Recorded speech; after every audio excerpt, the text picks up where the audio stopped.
that I just want to talk about fasting, because fasting is one thing that we were super into. Okay, yeah, We were cool. super into fasting as back in our early 20s. We both did like 7-day fasts, and we used to fast 1 day a week. And we used to go on 3-day fasts with dad. Like, we got really into it.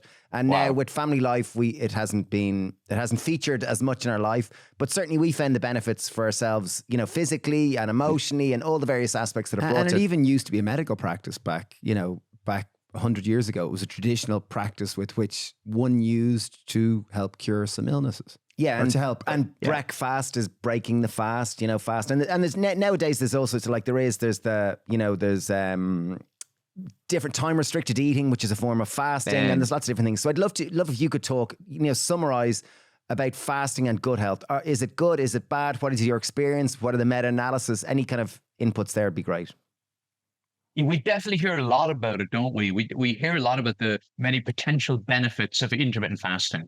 So from a gut perspective, that means that we're giving our gut a break.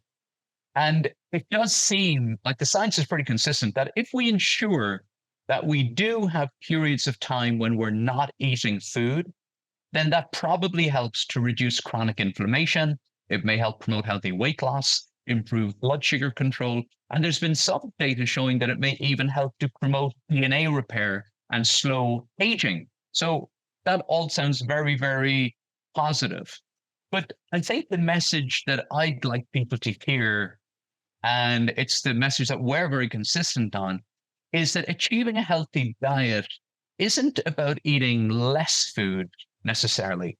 It's about eating more of the foods that are proven to benefit human health, these unprocessed foods of plant origin. So that, for me, that has to come first before we look at fasting. So you maybe have to harness some health benefits, no matter what your dietary practice is, by building in some periods where you're not putting food into your gut.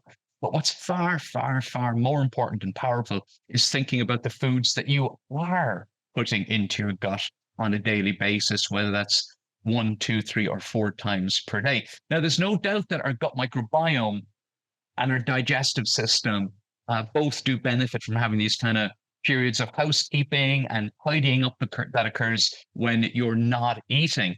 But the human body already has that built in. We can harness those benefits and give our gut a time without food, without skipping a meal. And it's really about listening to our natural daily wake and sleep cycles, because in my belief, our body already builds in all the intermittent fasting time that our gut needs. We call it sleep.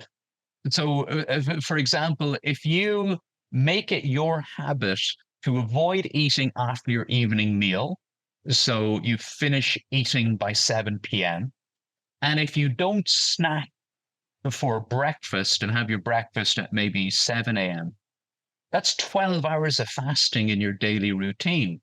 And that doesn't sound too difficult, right? So finish your evening meal by 7 p.m. and then have breakfast at 7 a.m. That's 12 hours fasting every single day without skipping a single healthy meal. And I would really put the emphasis on the quality of food that you are eating rather than trying to build an extra time in your day when you're not eating anything. Great clarification. It's so really, practical, pragmatic. Well, great you're advice. consistently coming back to whole plant foods. Eat your whole plant foods. They're high in fiber. They're beneficial to your gut. Okay.